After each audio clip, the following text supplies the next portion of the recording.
Well, thank you for coming. Thank you for having me. I'm excited about good, this. Good. Do you listen to them? Yes. That's why I'm sitting here smiling, because I'm that person. I go on a walk and I go through, I've listened to so many, Chris Hoy, when you had Roxy on, just listening to the different conversations and actually what I can take from it as well and learn from them. So I really like your podcast and not just saying it. Well, thank you for listening. And now it's time for people to learn from you. So you'll know how it starts.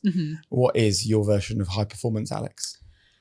My version of high performance, I'm really big on mindsets, to be honest. So I think the difference between being a good athlete or in that bracket, the high performance part is about that mindset that takes you to that next level to be really elite and keep you there performing at such a high performance, which I think is coming out more and more in the sport world, and not even just in sport world, I think in business. Like, how can you tap into things to help, keep you there? So where did that mindset come from then? Are we talking about, an 11-year-old Alex Scott who was like mentally solid and stable and pushing herself to the limit? Or, as we often find with people, is this a process of growth?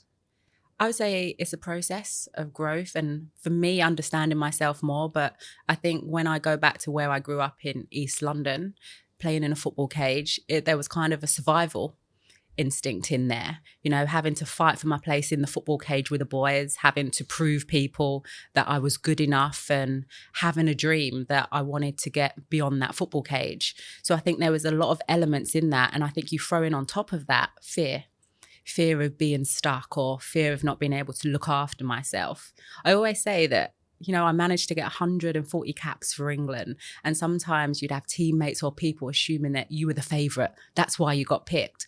But every game I played for England had a strong element of fear that it would be my last, that it was taken away, that I had to go out and be the best because, I might not get picked for the next game.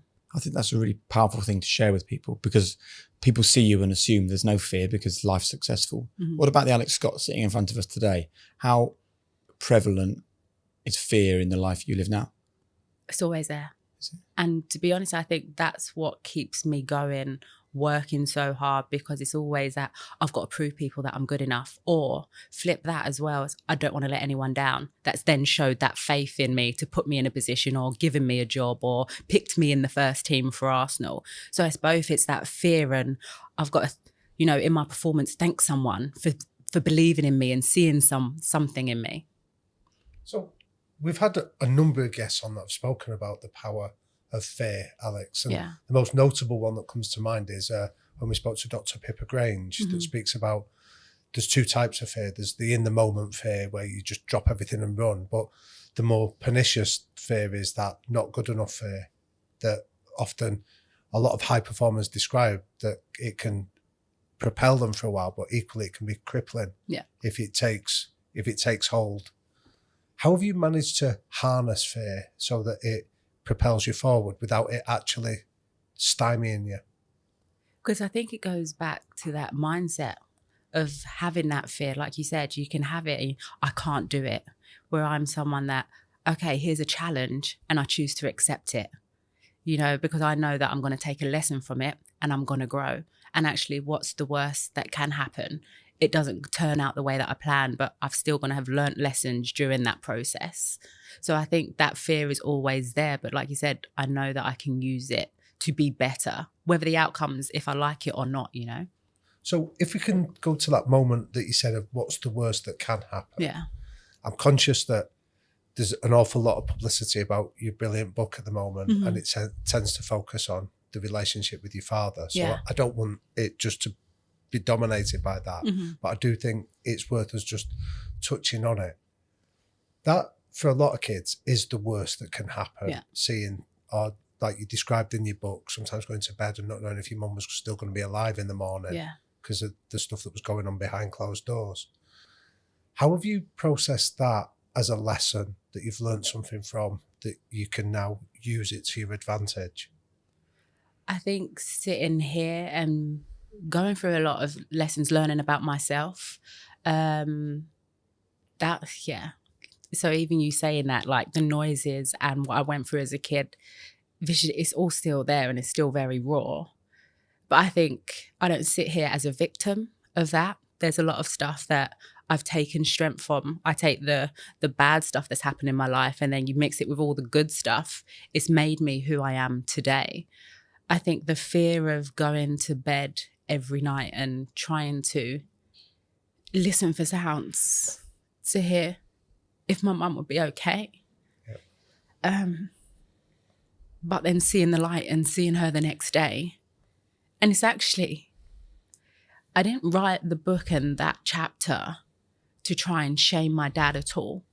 I actually wrote the book in the light, so that's what he flip it, to free my mum. I wanted her to see how incredible she is and her strength, a different kind of strength that was passed on to me and my brother, has got me to this place. And for my mum up to this point to continually view herself and call herself a coward because that's how she thinks the world will view her. Me writing this book is trying to show her that you're absolutely everything but. You know, you did everything to get me and my brother to the position that we're in now. So I think going back to your question, the light and seeing those moments was I could see that she was going to get the strength to leave him. And then she did. And even though it was still a struggle, you know, we were fine. We had then that freedom. I had the football cage at the end of my road that was my escape. And my mum's friends used to laugh at her when like, what does Alex want to be? And she used to be like, oh yeah, she's going to be a footballer. And then they used to laugh and be like, she'll grow out of it. But my mum knew that football was my escape from what they didn't know what was going on at home, you know. So she always encouraged me and didn't try and push me on another path. So do you ever use those moments then as a source of strength? You know, like when you know, last year when you had that media storm around you about your accent and how you pronounce words on telly and things like that. Do you ever in your head go back to those horrible moments in your childhood bedroom where you're facing that fear and think, that's the worst that can happen and I survived it, so somebody criticising my accent is manageable? Do you ever use that to put it in some kind of perspective? Kind of like, yeah, I've been through worse in my life. Like I can get through stuff. I think the accent thing, that it just got to me. It wasn't just that one tweet. It'd been a build up since our transition into broadcasting. And it's like that constant build up of having to hide it, trying to show strength that, you know, I'm now a woman. I can't be seen to be complaining or I can't handle it. And so I think over the years, it was a number of things that when I did that, I knew going into the Olympics, the amount of scrutiny that I'd be under, sitting alongside a national treasure, Claire Baldwin, everyone loves her, a Gabby, Hazel Irvine. And then there's me, this little ruffian from the East End of London. You know, why am I supposed to fit in there? Like, how dare I go into that space?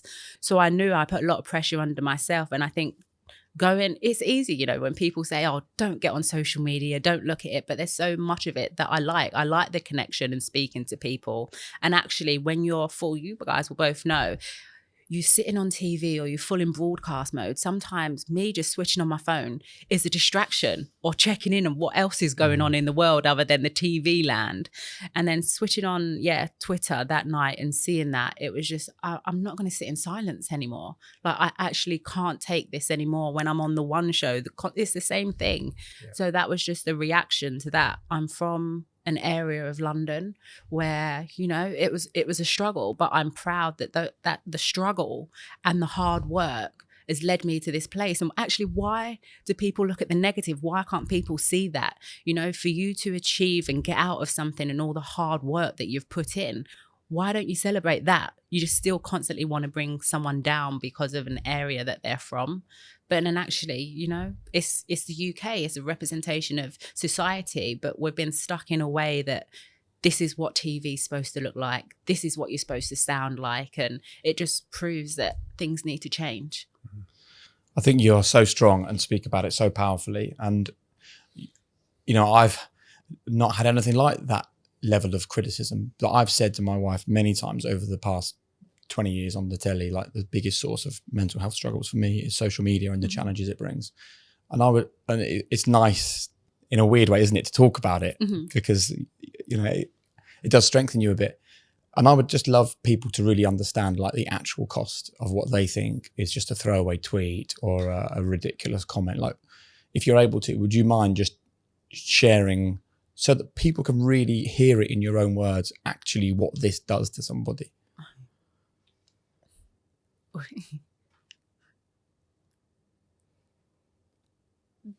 Do you know what, Jake? I remember one time you actually really, there was in the height of it. I remember you actually on a BT show talking about it when the headlines first broke. Like, and I've been since then for a number of different episodes as well. And me seeing a reaction like that, I think that gives me the strength to keep going, that people do have your back. But then at the extent of it, you've got me fearing for my life. And people don't understand that you have to live with walking outside your door and walking, having my headphones in, taking a nice stroll, which I think is just me switching off and doing something normal, that somebody might be following you because of the stuff that they've said and the abuse that they've thrown at you, to the level of people saying that, that they're going to throw acid in your face and, living goes back to that fear, when actually I transitioned from one career to do another career because I just love it. Like, I'm passionate about it. It gives me so much energy. So I don't understand how people can have so much hatred towards someone or something just because they're doing a job that they love. Yeah. I tell you what helped me was when someone said, listen, all of these comments is their anger just being shared, and you just so happen to be the person that they're sharing their anger at, or they're shouting at, or they're angry with the world. And I think like we talk often on this podcast, right, about opinion and empathy and the difference between the two. And we live in a world where people are just desperate to have an opinion. Yeah. And actually, even me and you have an opinion of the people that send us those messages, right? But actually, we need to put empathy at the forefront of this. And a really interesting conversation to have is that, you know what, this is not making an excuse for those people that send those kinds of messages, but if we'd have lived the life they've lived and had the experiences they've had, we would act in the same way. And it's a hard one to get your head around, because you think, well, why would you ever do that to somebody? But I think for me anyway, the only solace I can come up with when I get that stuff, because it confuses me and I feel there's no way out, and I feel no matter what I do in my job, people are just going to hate and love when I mess up, love it, like thrive, like, oh, they celebrate, right? You just have to feel, I'm so glad I'm not there in that headspace, See, there's a part that I really agree with you, but then I just think I wouldn't do that, even if I've just spoke about the stuff that I've gone through in my life. I've been in some very dark places.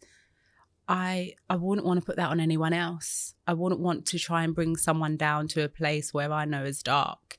If anything, even in the book, me sharing the stuff, people going through similar things, I hope that I can help you.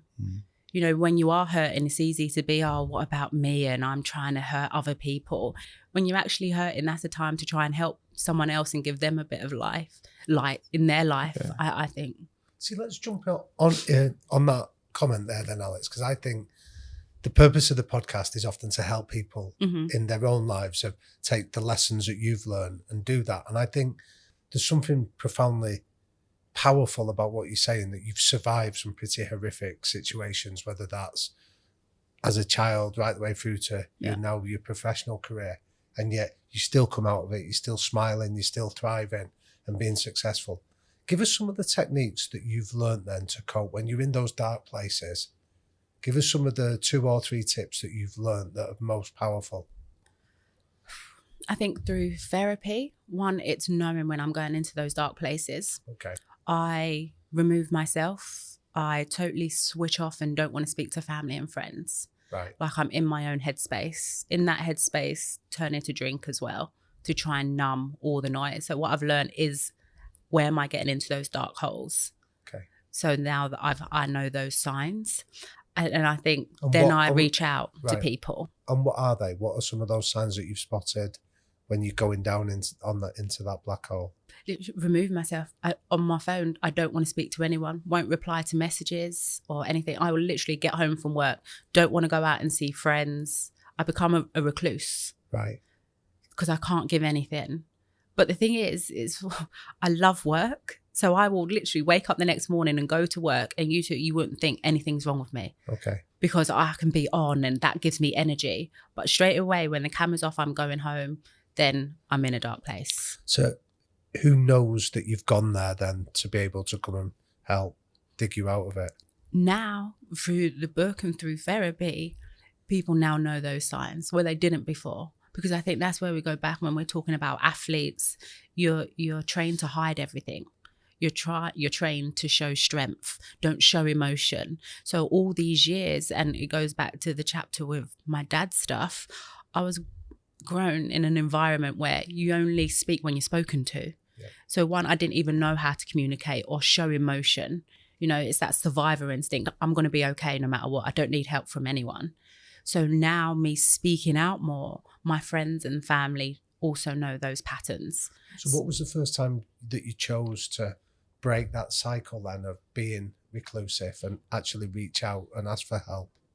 Going to therapy. So how old I were remember, you then? I write in the book, I can't remember what chapter it is. It's asking for help. I remember I just finished, it was on Sky Sports, and I was so happy they'd asked me to do a New Year's game, which was a big thing. We all know over the Christmas period, football, that's when you're at home and you're loving it. So for me to even do one of those shows, I was like, wow, this is amazing. I remember leaving that game and coming home, and then everyone wants to go out and they're celebrating. I remember being in my house. I'd had a lot of trolling and the abuse, and it was at a stage where I was really hiding everything, trying to be strong, and going home that day, drinking a lot of wine, watching TV and just bursting out crying. And I was sitting there, I didn't know why I was crying so much. Why would I be crying? You know, I've just got a job, you know, I've got this second career, everything in my life, I'm fine. I can pay my bills, because that always used to be a worry growing up in the area. You know, I've just got to make some money, you know, so I can pay my bills. So everything should be fine from the outside world. And then here I am sitting crying my eyes out, and I couldn't understand why. And I remember going downstairs and walking past the mirror, looking in the mirror, and just crying, like, you know, that sort of crying where you're like sobbing and the snot's coming out everywhere. And yeah. And I think it was that night I was like, I can't continue this in my life. I need help. And then so the next morning I remember getting on Google and typing in therapy. And that was the start for me. And how did that feel though, to break that cycle? Because you've been really successful using the methods that to survive that you have. At first, I think the night before, it was that shame. Like, I'd finally cracked. I wasn't strong enough anymore, because I'm then having to ask for help. You know, so it was fighting that mindset as well, that I've lost. You know, I need to now reach out. But then the next day, it was scary. I remember typing in, and so many things were coming up on the search engine, and then fighting that. I was like, well, those symptoms, not me. That symptom's me. What's this? See, I don't know what that means. And going for all of this long list, and then just finding someone. And the process, I remember when it was someone local in the area, going in there, because I suppose we all grew up with therapy. I know I did, when people in the past would be like, maybe you should go to therapy and speak to someone. And my first reaction would be, I don't need someone to tell me about myself. Like, they don't know me.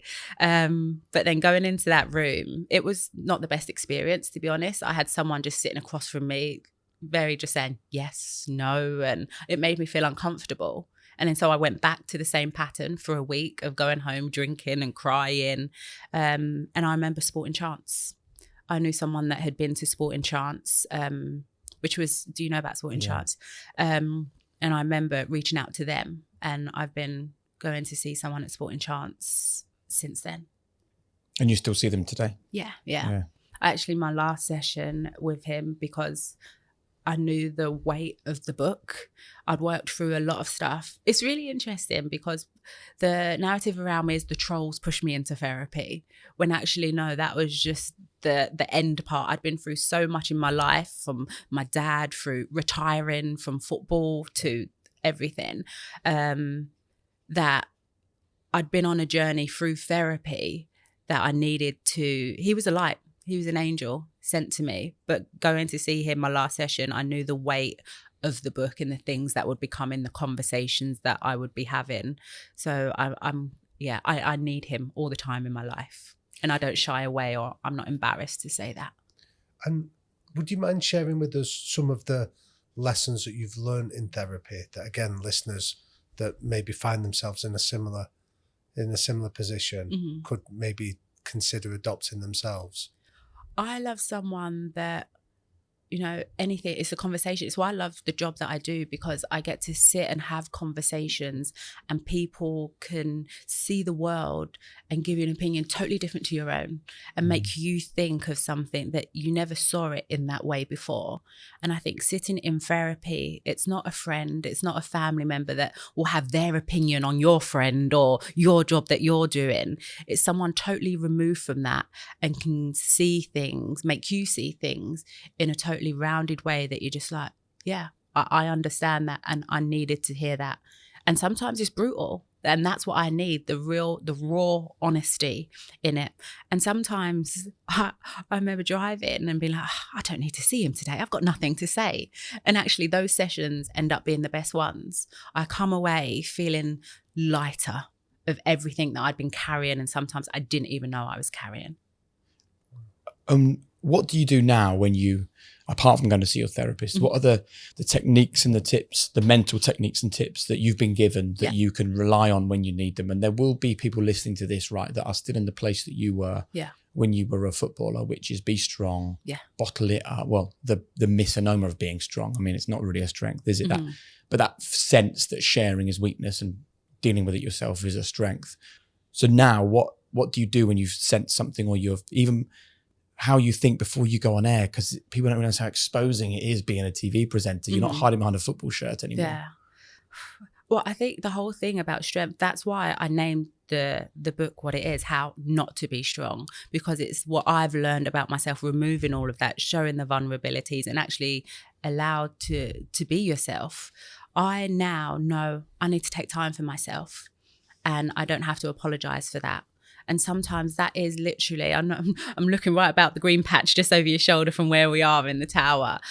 It's me going on a walk for an hour and not being on my phone, even though I've got a podcast on in my ears and I can hear the messages coming through, and having the strength to be like, no, I'm not replying to your messages until I get home. And it just gives me that time for myself to think about the world, what I need to do, and it puts me in a better headspace. What can we all do to be more supportive of people who are taking criticism or having a hard time? Like, it's interesting you picked up on what I said on there about Karen Carney. Like, I work with Karen obviously, and it just got it was just for me as the parent of a daughter, I couldn't stand and watch it, and I think allyship is a really important conversation that we should maybe have. The whole thing with Kaz as well. So me and Kaz were roommates for England, basically grew up together. And I'd already gone through a height of what I'd gone through. And I remember I was at home watching the game and her saying that, and then literally seeing an instant reaction on Twitter. And straight away, I panicked. I had the fear because I knew what was going to come her way. And getting on the phone to her, messaging her, checking in. I remember messaging Gabby Logan, Matt, who producer at BT, being like, you need to get Lisa to take this out. I was trying to do everything I can to protect Kaz because I knew what was going to come her way, and the fear in that I had for her. And obviously it's awful. Like, we don't want anyone to go through that. I've been through it, like, no. But I think what we need to start doing, I remember saying on air one time, is because you get on social media and it's all the negative, but what we're not good at doing is praising people. We need to start flooding if you think someone's been great, if you even like what they're wearing or just little bits, don't be scared to say it. I know it's kind of sometimes our culture, we find it hard to praise people. We're like, we can't say that, can we? Where in America, it's totally opposite. You're just walking down, I like your shirt today. Yeah, you're like, oh, really, this shirt? Yeah. Our reaction would be like, oh no, this is an old one. Straight away we go to the negative. So I think it's just reminding people that it's okay to praise someone. And so maybe people will start seeing that and it will start balancing out a little bit. And how happy are you today? Are you've written the book, which is without doubt, I'm sure, a cathartic process. I would say I'm okay. I would say I'm in a good place. There's a lot of stuff that I know that I'm going to have to go through these next couple of weeks regarding the book. You talk about going back to my dad. You know, in my head, you had the fairy tale ending, which is out of this and how I wrote the chapter. He knows I don't want anyone to judge him. I always think that a person has changed and he's this amazing person now, a good person. But I know I'm already going through stuff with that. But actually, the book, as I said before, I want my mum to come out shining. I want her to have that weight lifted off her. So that is what makes me happy today. Has she read it, Alex? Yeah, she has. Yeah. And at what stage? While you were writing it or after it was... No, till the end. So she didn't know anything. Like I said, I'm literally, Mum, I'm telling my story. But I don't think she didn't even, we've grown up not being able to communicate. Yeah. So reading the book was hard for her to hear me talking about what I knew as a kid. Because I suppose when you grow up in an environment like that, you don't know what your kids have seen or what they've heard because you're trying to be the strong one. Well, that struck me when I was reading it, that I think for parents sometimes that are in conflict, there's a misunderstanding that if the kids are not in the room, they don't see or hear it, when actually the reality is your imagination can be so much worse than what the reality might be. Yeah. And you also spoke about the fact that you didn't speak till you were 5, you know, or you spoke about relationships, and you've got this sense of being independent. Yeah. So I think what really intrigued me was a phrase that we sometimes use on the podcast of what are the ghosts of your childhoods that still rattle around your adult body? You know, things that you haven't resolved yet, or questions or situations that you're trying to fix. What are those that are still there? It goes back to it's little Alex still trapped in that environment where you don't speak until you're spoken to, or the reaction of that, which now leads into that imposter syndrome. To be honest, like, you shouldn't be in the room, like I'm not worthy enough. I don't deserve to have either that praise or an award, or people say that, you know, you're good at your job. Like, I don't deserve it, because it goes back to being that little Alex trapped in that environment. And that's my journey through therapy that I'm still working on. So when you were going into like the Arsenal dressing room and then the England dressing room, was that imposter syndrome? Yeah. Was little Alex still there? Yeah. Asking, how are we here? Which goes, I didn't know that I was a leader or a captain until I went to America. Because I grew up in an Arsenal environment, the same thing. One, I was trying to prove a coach that, why can't he see that I love Arsenal? I've been here since I was 8, but he didn't believe in me. It's weird because everyone sees my Arsenal journey and, you know, my connection, and Alex is Arsenal through and through, which I am. But actually, it was hard. I had to constantly prove my coach that I love the club, and why doesn't he see that I would do anything for this, you know? Actually, it pushed me to an extent that the mindset of, I had to run faster than anyone. I had to prove my fitness just so he could see something in me. But I was around leaders. It's funny that I think leadership has changed so much.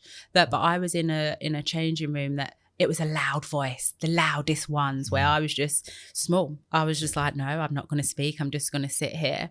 And then I went over to America. And actually, I was put in a leadership group, and Tony DeChico, he's passed away now, but he was the guy in the 99ers, you know, he was part of the Mia Hamm. He was like the head coach then. He was like, you don't see in yourself that everyone responds to you. Everyone listens to you. And it's like, me, like people listening to me. He was like, you've got leadership qualities that you don't even know. But did you see, because when I read your book, I saw the parallels, and I'm conscious what I say here might appear crass, and it isn't intended to. But you know the situation you describe your mum, where you're in an abusive relationship, and then you eventually find your way out to the light, as you describe it. Yeah. And I saw the parallels with your Arsenal career in that way of, you're almost there, feeling like desperate to be wanted, and you're being rejected. And it's only then when you find your way to the light do you actually start to thrive and blossom. Yeah. Did you recognise those parallels? Yeah. I also recognised, same with my dad, with my Arsenal coach, I just wanted them to love me. Yeah. Like there was no anger from me at all. There's still no anger with my dad, with my coach. Like the first thing, it's weird because if we're talking about the coach, even people know it's Vic Akers, who's done so much for women's football. And that's always what I go back to. Like women's football owes Vic so much. But actually that relationship with me wasn't a good one.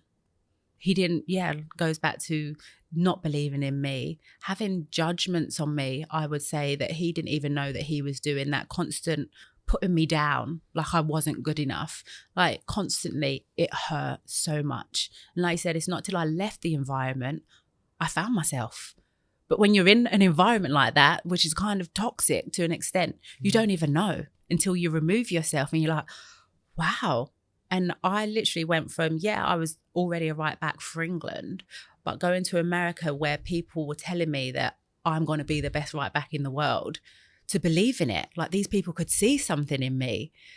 Like it was absolutely incredible. My personality in a changing room, I was the one dancing and getting everyone up before a game. Like that positive energy is what I knew I thrive off, which goes back to your one, that growing up, that mindset, I don't know where you learn it from, but I was always thinking about a positive situation, you know? Because you had to, because you were in such a negative situation. Mm-hmm. You know, the only thing you can do with your young, immature brain, hearing your dad attack your mum, is to take yourself to a positive place. And it's always such a difficult thing to square off in your own mind, that all of those really hard, nasty experiences, they are not totally separate to the success you've had in your life. Yeah. There's a very good case here that without those negative experiences, all your achievements haven't happened. Yeah. And that's why I sit here and I don't ever say I'm not a victim of anything. Like I know that has given me things in my life to either push through those situations of the fear, and it's led me to this, that I know I can deal with certain things. I'm the character I am now. Like when I'm talking about Vic, you know, him, that tough love and how he was with me actually pushed me to levels that I might not have got to with a coach then who constantly put their arm around me or told me, oh, you're going to be the best right back, or you're going to be this. No, it wouldn't have got me to where I am. So how do you now choose the people that you have in your life? I need positive people around me. I need people that see a world from a different angle, that can have those conversations. You know, you surround yourself with people that are going to give you that energy. I don't remember what book it was back in the day, but, you know, don't be an energy sapper. Yeah. You know, those people that constantly, they just offload everything, or we can't do this, or why always me? And you're just like, actually, how are you going to change that? How are you going to make it happen? You know, what's the situation? What's the outcome here? You just like need to flip things and have a different view on things sometimes. And have you realised that life's a team sport now? Because I think for a long time in your life, Alex Scott dealt with any problem that was in Alex Scott's way. And by the way, that's not the answer. Yeah. For anyone listening to this, are you there yet? I am there. It's interesting because, I would say I've always been a team player, always. But like you said, there's situations in there, like if I'm assembling furniture and someone wants to help me, that's when I'm like, I can do it myself. Like I'm all right. But actually, I know even in broadcasting, like I don't stand there or I'm on TV. It's never about me. I love being part of a team, bouncing off someone alongside me, that conversation. So I think, I'm totally there in terms of asking for help and accepting that and not being that individual in that sense. Yeah. So tell us then, what makes a great team player? Because I think we talk about leadership a lot, and people, but there's lots of people that listen to this that are not going to lead, but they wouldn't be part of a team. Mm-hmm. And so I wouldn't ask you that question, but I'm trying to marry it up with the one that I'd like, those images of you working in the laundry room. Yeah. At Arsenal, to me, remind me of, like, when we were reading it, I was thinking of, my like those TV, but remember those TV programs where like the boss goes back to the floor and then they see what it's really like rather than assuming the world smells of fresh paint. Yeah. I think that's invaluable as well. So I wanted to marry that experience up with the question of, How do you be a great team player? You know, you're making me smile thinking about the laundry days, because once again, it's hard. It's easy to go to the negative situation in that. Like, I'm in a laundry, I'm scrubbing dirty pants. Like when Arsenal have played the night before, you know, it's been a rainy, muddy day, and there's me on a Monday trying to get the mud out of their shorts and everything. Actually, that environment allowed me to learn so much. You know, I got an amazing lunch every day, which was like the best lunch ever. But I was in a football environment. Yeah. I was having conversations with Arsene Wenger, players coming in after training, and I'm having conversations with a Thierry Henry about football. So that's where my mindset goes, that you can think about, I'm just locked away in this room and it's like, why am I doing this? But actually, I'm learning so much. And actually, the little money that I did get paid by doing that allowed me to buy my first house when I was 21, you know, and they're the winning bits for me in life, coming from an estate that I did that, oh my gosh, working in a laundry has allowed me to buy a first house. So there's so many things that I grow and learn off that. But going back to being an ultimate team player, I think what I've learned is, you know, everyone's importance and what everyone brings to make you all get to that level. You all want to be successful, and you all play such an important part in making that happen.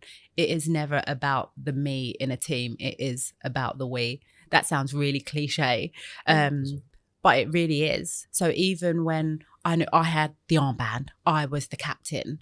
But what I actually learned in that role, and it's not no one taught me, or I think because it's what I felt when I wasn't a captain, or sometimes how I felt I was removed or my voice wasn't valued, that everyone's voice matters. And sometimes the person that's not speaking might have the most important thing to say, and you need to find a way to let their voice be heard.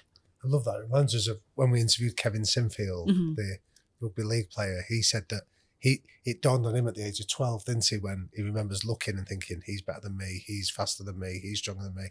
And he said, what can I do? And he said his job was to make everyone else better. And that's how he found a role in the team. Yeah. And a lesson that I learned when I went to America, I got drafted to the Boston Breakers, and it was the pro league was set up. I got drafted into the same team as Heather Mitts, who was the best right back in the world at the time, golden girl of women's football around the world. And straight away, everyone's pitting us together. Well, how's this going to work? Who's going to play? This is not possible. And then straight away, people were telling me like, oh, you can't go to America to play. Like, you're not going to play. You're going to like go from playing for Arsenal in England. You're going to sit on the bench. And I was like, oh, you might have a point. But actually, no, I've just been drafted. I was lucky enough to be drafted into the pro league where all the best players are going to play. I remember me and Heather became the closest of friends. Heather ultimately lost her place to me in the team, but Heather would stay behind, make me stay behind with her all the time. She was like, okay, you're great at this, but your left foot should be better. And so she would have me pinging balls with her after training to make me better. And I think that sums up the mentality of why the American team have been so successful, because they know ultimately they need everyone to be good at the level to ultimately win. Where I'd been in an England environment up to that point where players would sit on the bench and be like, well, she's crap, I should be playing ahead of her, or why is this? It was like that moany, negative environment. And so that was a big lesson for me, learning from Heather Mitts. And I remember fast forward to when I got to a stage where Lucy Bronze came in at such a young right back. And I knew straight away, one, she had a mentality like me. She was unapologetic of putting in the hard work because she wanted to be the best. And I absolutely loved her. And I knew I had to do what Heather Mitts did for me. I knew I was going to push Lucy, have conversations with her and get her to that place. So when ultimately she took my shirt, it was for all the right reasons, because she was the best. Love it. So how do you, I mean, I just find that absolutely intriguing, because I think if you're a coach listening to that, you'd be like, how do I get that mindset in that, you know, that somebody would be selfless enough to understand that I'm handing the jersey over in a better place. What kind of conversations did you have with yourself that didn't allow little Alex, that would have felt insecure with that, to be able to see Lucy come in and have the confidence to encourage and nurture her beyond the experience that you've experienced? To be honest, I don't know. If I hadn't have been in that process with a Heather Mitts, Right. I don't know. It's a learned behaviour. That's why I Yeah. say maybe you surround yourself with the right people that you know you're going to grow and you're going to learn from. That growth mindset, right? And I would never forget what Heather did for me. And it was, at the time, it was the American culture of, I'll give you another example. I remember we were doing a fitness drill and there was a girl, Tiffany Weimer. She was one of the most skillful players, but her fitness was shocking, absolutely shocking. And then us doing this drill, I remember finishing second behind Christine Lilly, and I was celebrating like, this is great. Like, the Americans' fitness level is up there. Christine Lilly turned around and shouted to me after me celebrating. I've just finished while everyone else is still running. She's like, you get back out there, Scotty, and you get Tiffany across the line. And I was like, it's like, excuse me, like what? Like, and then so Christine and me were then having to run extra because we'd finished early. So it was kind of easier for us to get our teammate across the line with us. And that was another important lesson for me, that you're only as strong as your weakest link. And we needed Tiffany, and her support, our support for her, made her feel better that day, that she wasn't the last one struggling and we're all on the sideline being like, oh, look at Tiffany again. No, she needed that support from us. Love that. Really nice. Mm-hmm. And so what do you now believe is strong leadership, proper leadership? What should we be looking for in our leaders? Creating the right environment. You know, a strong leader isn't afraid to listen to everyone and take advice from people. And ultimately, you know, you're going to make a decision, but having the courage to be like, I want your opinion. Okay. I agree with some bits. I don't agree with some bits. Having those conversations and learning and creating an environment where everyone feels valued. I think that's the biggest thing. Everyone a part of the team, and not even the people that ultimately are stepping either, I'm just using football, onto the pitch, but people working in the environment as well, knowing that they're valued, that their part matters ultimately to the whole success of the team. And are you aware of how much of a leader you are? Do you consider yourself a leader? I think it's easy for me to say, like, in one extent, yes, because I had a captain's armband. I wouldn't know. See, I'm talking more about, like, you stood up and led even when you were a kid with your mum struggling. You stood up and led on a football field because you got the armband. You stood up and led for all the women who are getting criticised and abused, and they don't have to be on the television, by the way, to face that kind of criticism. For me, this is true leadership. You know, you and the women around you are breaking down doors for others to walk through.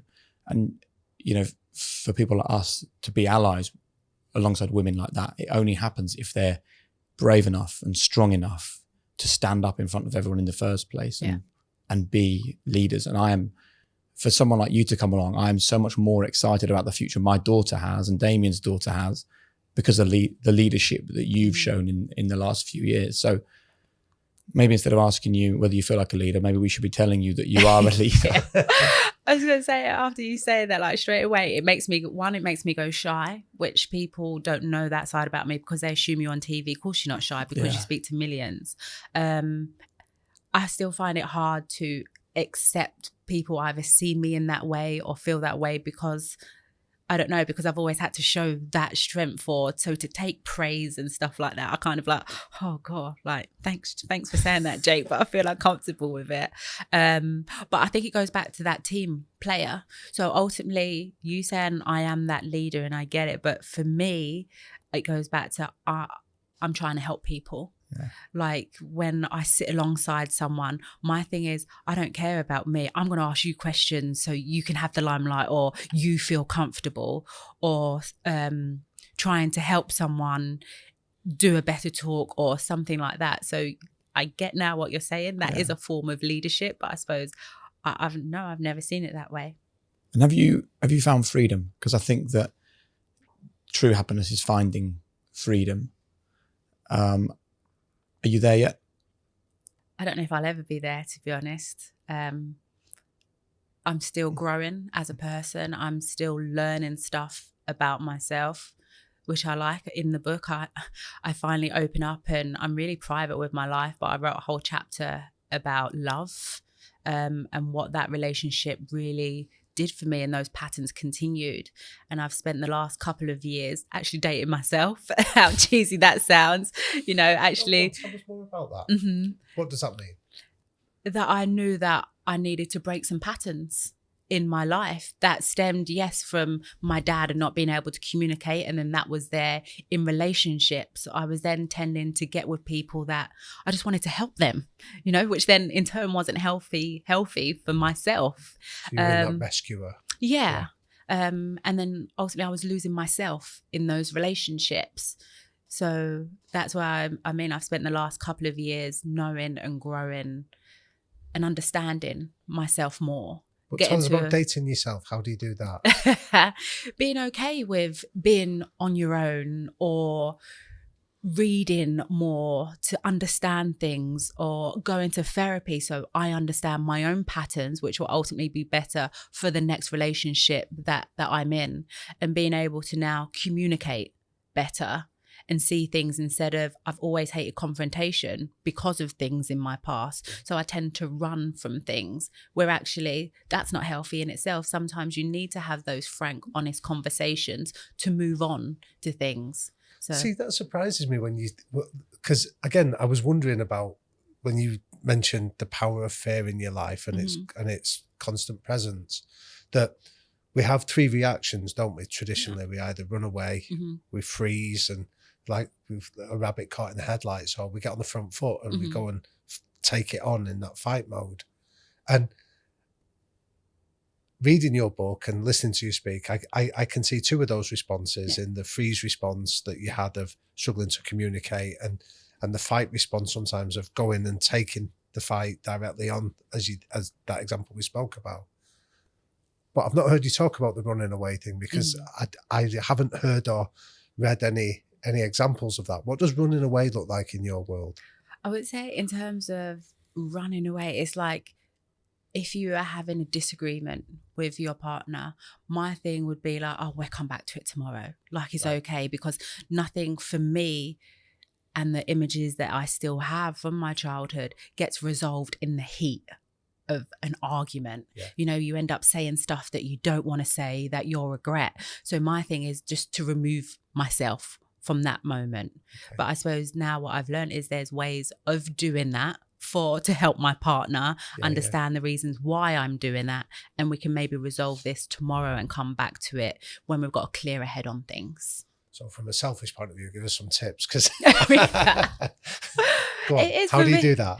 It is just in that moment knowing that it's the heat, it's the anger, and you can't resolve things in that moment. So it is either just both stepping away and just taking a moment and a breath to realize what you do want to say and the outcomes that you want to get from this. So do you have conversations even before you're ever in conflicts? So say when we do disagree or when we find conflicts, do you and a partner have that conversation to plan how we're going to deal with that disagreement? Well, I think that's where I've learned about things for myself, because then I would let things, and I suppose through my sport career and TV, I'd suppress things. Right. Like, no, I don't need to deal with it. I just push it down, don't want anyone to see that it affects me, or actually I'm sometimes making the situation worse. Right. And so that's where it goes back to dating myself and realize that is not healthy. I need to work on that. I could have resolved something 5 steps earlier than let them actually get to here. Love that. Yeah. Thank you so much for sharing so much with us and being so open and honest. We've reached the point of our quickfire questions at the end of the podcast. The first one is, we've touched on this a little bit, the 3 non-negotiable behaviours that you and the people around you must buy into. For me, you can't be negative around me all the time. Just, I can't take it. So I won't allow you to, in a conversation, constantly be negative. Okay, that's the first one. Do you know, I don't like people that are late. I don't get it. Like, I need to do everything I can to be on time and show up, because it has a knock-on effect. So lateness is a non-negotiable for me. Excuses. I can't take people making excuses. Yeah. Just be honest. Tell the truth. Like, I'll understand, but don't make lame excuses around me. Good. What's your greatest strength and what's your biggest weakness? I think my biggest strength is being able to listen. To listen to people. I think listen to myself now. I would say that. My biggest weakness is trying to help everyone before I can even help myself sometimes. But it's a weakness, but I think I'd never change it. Okay. What's been your biggest failure and how did you react to it? It's made me emotional thinking about it. I would say waiting this long to talk about what's in my book. Thinking that maybe I could have freed my mum earlier. And yourself? And myself, yes. Don't forget about yourself, by the way. But for me, the book's about my mum. Like, I just, Yeah. Even that's about my life, but yeah. Amazing. What's one thing that we don't know about you that we should? I don't know. Do you know that I love to travel? Like, love to travel. And I travel a lot alone, to be honest, because growing up, education-wise, I suppose we view education in such a way, but because of the speech therapy and everything, I really struggled with education. And my education and learning about life, I get that through traveling the world, learning about different cultures, meeting people, and it gives me so much energy and I just feel alive. So what's the one trip that you've been on then that ticked all your boxes? I always go to different places and I love it for that reason because I learn different things. But this year I went to Peru and it was somewhere that I'd always wanted to go to. And I finally went and it was everything and more. Learning about the history, the culture of the people and nature, the hikes. It was a very special trip. You do it on your own? Yeah, went on my own. But I feel, sometimes energy attracts energy or you're meant to meet certain people. And then so straight away, I go on my own to these places, but I end up meeting amazing people and learning about their life or where they've come from. And it always happens to me and I let it happen. So I'm there alone, but I'm never alone. Yeah. And the final question, which is your kind of final message, I guess, to the people that have listened to this incredible hour-long conversation. What is your final message to our listeners about living a high-performance life? That sometimes other people will project their fears or what they're going through onto you. But you keep going and keep believing in yourself and don't let anyone else's fears stop you achieving what you know you can achieve.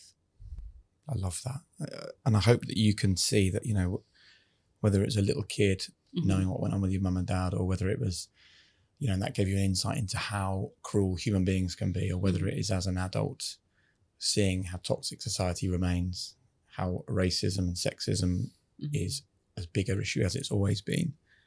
I hope that you're in a place now where you can see that you've been through all of that and look where you are. Yeah. And your strength is remarkable. And I think a lot of people will get a lot of strength out of that conversation. Thank you. Thank you for having me.